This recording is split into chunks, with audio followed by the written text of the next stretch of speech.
Hello everyone, this is Mr. Informal back with a new Mr. Informal podcast. We are on the Mr. Informal podcast 223.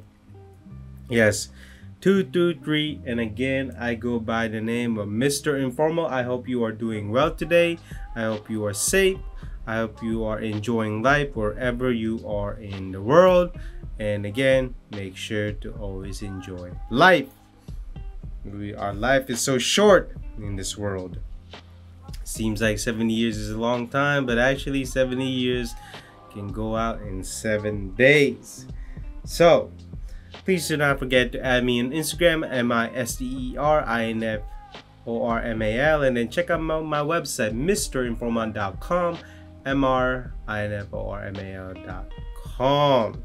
So what do we have for this Mr. Informal podcast 223? Well, number one, Threads. Yes, I'm not sure if it's gonna be a Twitter competitor, but Threads is the new social media from Mark Zuckerberg for the company that was formerly known as Facebook Meta.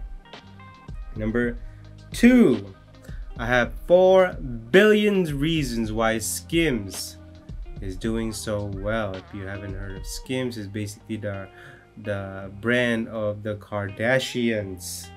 Number 3, Shein is hit with a RICO tag from the United States government or the FBI.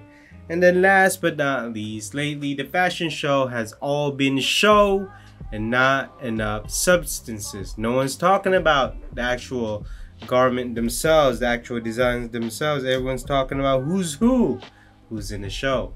So those are the 4 topics for this Mr. Informal podcast. And so let's go ahead and start the podcast. If you have been living under a rock, well, Twitter, Mark Zuckerberg has released Threads, a new social media platform for communications, very similar to Twitter. I wouldn't exactly say it's 100% copy of Twitter, but certainly it's very similar in terms of communication and also how people post to the world. Not only that, it's going to be tied in to your Instagram account. So what's the point of Threads if you have Instagram? I don't know. I guess Mark Zuckerberg wants to have a social media with character limitations. That's the only reason I'm thinking. And so the whole world is making a big deal about it. Is it the Twitter killer? Is it the competitor to Twitter? Is Twitter gonna go down? Is Elon Musk suddenly not the richest man in the world? Is Mark Zuckerberg not the richest man in the world? I don't know. I mean, it could be anything by now. But do we need more social media? Yes. But do we need more social media from Mark Zuckerberg? No. Again, that's just my opinion. But if you signed up for Threads, apparently 30 million have signed up for the first day. But I mean, after that, I haven't heard much news since it all started. Most likely, everyone's gonna sign up, and then it's gonna plateau, and then are people gonna stick with Threads, Facebook, Twitter? I mean, how many social media does a person really need? A Snapchat, TikTok, Twitter, Facebook, Threads, I mean, stories, reels, I mean, Instagram. I mean, how many social media does a person really need?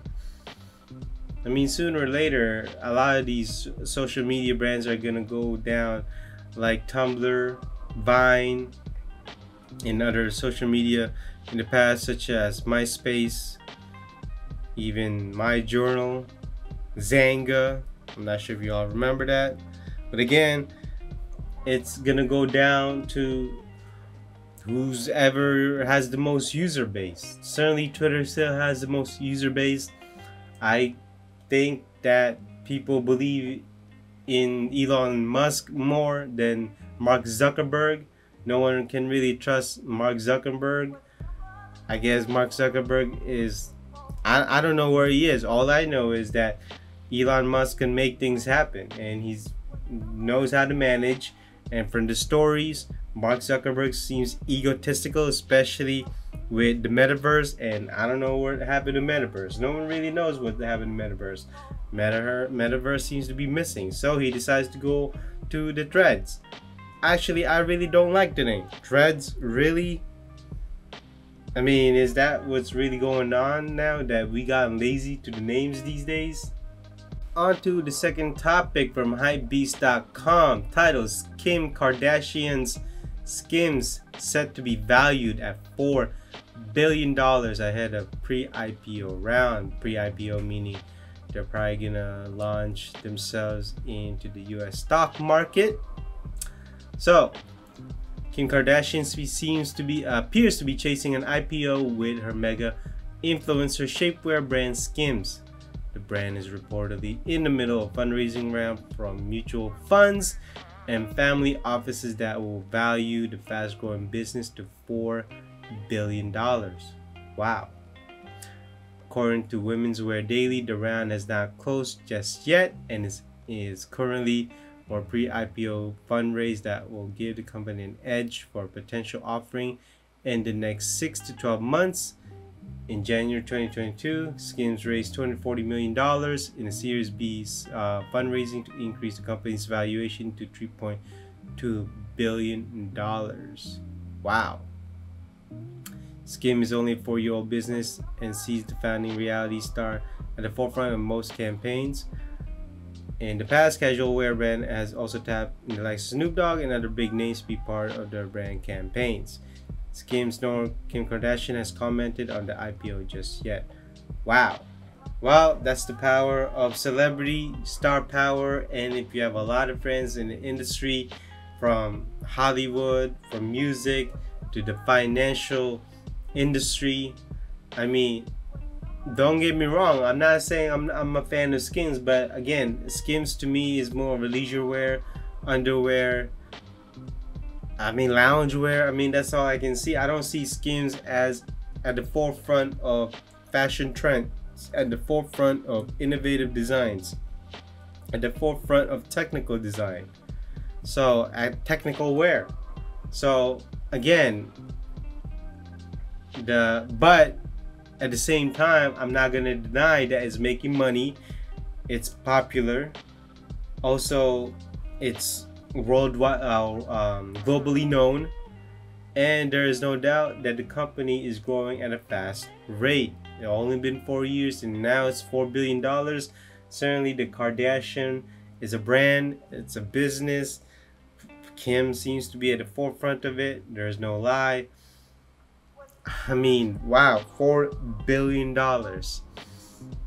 The man, billions these days seems like it's easy to get now. Not like 10 years ago where just trying to reach 500 million is very hard. But now, billions and billions of dollars. Look, not only that, Skims is not the only thing that is also happening. I'm sure the Good American jeans wear is also happening for Kim and also the Kardashians. But it's absolutely amazing that the valuation is getting there. Not only that, they're starting to get in the stock market, so it's going to be a publicly traded company. Right now it's privately held, but once the IPO is launched, certainly it's going to be a publicly traded company, and that's going to be tough. When you are a publicly traded company, I mean, if the economy is down, if your stock is down, someone's going to get fired. There's going to be a lot of layoffs. So this company is growing way too fast. I think this company better have the the right management, the correct VPs, the right CEOs and president, because the moment this thing launches and becomes an IPO is the moment it's gonna lose itself. On to the third topic from Hypebeast. Shein accused of copyright infringement in new lawsuits citing RICO violations. RICO is most known for mob, gangsters type accusation or allegations. So Chinese fast fashion giant Shein is facing a new lawsuit from 3 artists and designers claiming that the company is in violation of Racketeer Influence and Corrupt Organization Act, or RICO, by infringing on their intellectual property to create and sell copied items. The plaintiffs allege that the brand has grown rich by committing individual infringement over and over again. As a part of a long continuous pattern of racketeering which shows no sign of abating. So at issue here inexplicably are truly exact copies of copyrightable graphic design appearing in Shein products, reads the lawsuit. The designer seeks injunctive relief to avert additional design stealth. If the RICO lawsuit is successful, the designer will receive treble damages or triple the amount of usual damage. David Erickson, an attorney representing the artist, told Forbes that he firmly believes that the company has committed crimes. This is the result of our research, and we would hope that the Congress and the Department of Justice would take notice of it. I do plan to contact the DOJ about it, encourage them to pursue it. Well, look, it's number one, it's fast fashion. This is similar to what happened to Forever 21. This is coming from China, as usual. As you know, with China, there's barely any rules. They will copy anything and anywhere. I mean, are people really that surprised? I mean, it's expected that this would happen. So, in a statement from unnamed spokesperson, the fast fashion company said, Shein takes all claims of infringement seriously, and we take swift action when complaints are raised by valid IP rights holder. We will vigorously defend ourselves against the lawsuit of any claims that are without merit. So don't be surprised if those designers' products are not sold in China or are not made in China. But then again, China, if you got the money, anything will happen. So it's gonna really depend here. But I'm just trying to figure out why people are so surprised when you have a company that is in fast fashion. This is going to happen. I mean, seriously, does Shein really have great designers? I'm talking about great. I mean, so far I haven't heard. I mean, it seems like they're more stylists than designers themselves. I mean, people look. I've seen Shein I've seen Shein influencers in YouTube, in TikTok, everywhere in social media, and there are people who love following the trends, and they will wear it, they will show it, they will market it, and just so happens that Shein is in the forefront of it, just like how Forever 21 used to be. Don't be surprised if Shein also happens to have the same fate as Forever 21, because to be successful in this industry, you gotta take your time. You gotta show people that you're a great brand. You have your own designs, you have your own foundation, you have your own merit. But hey, this company wants quick money. The CCP wants quick money. Every Chinese person wants quick money. So what do you expect? Of course, this is coming from China. Again, anything and everything goes over there.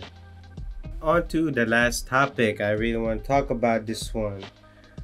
Fashion shows have been, especially in 2023, has been all show instead of substances, contents, the design, the technical design aspect of it, what's new, what's going to be the trend. I mean, nobody really follows couture fashion anymore. Couture meaning high-end fashion or high fashion. It's all about who's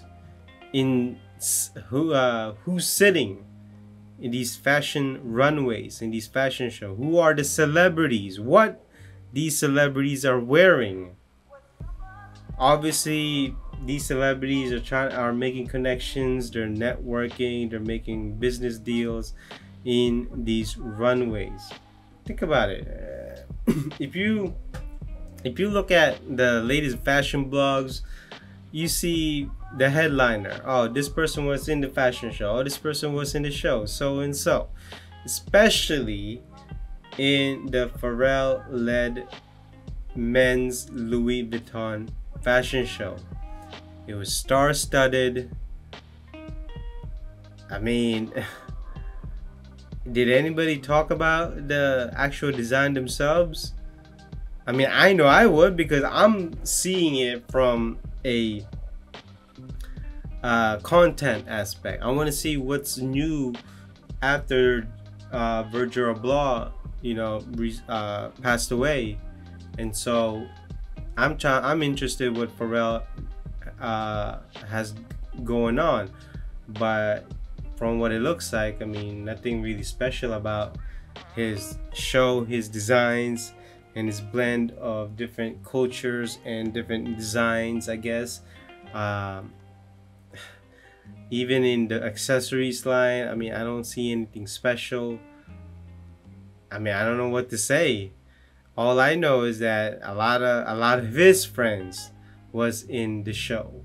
I mean, that's all that everybody's talking about. I mean, damn, I mean, Pharrell kind of basically marketed his celebrity status instead of the Louis Vuitton design themselves. I mean, it's the same thing with Dior.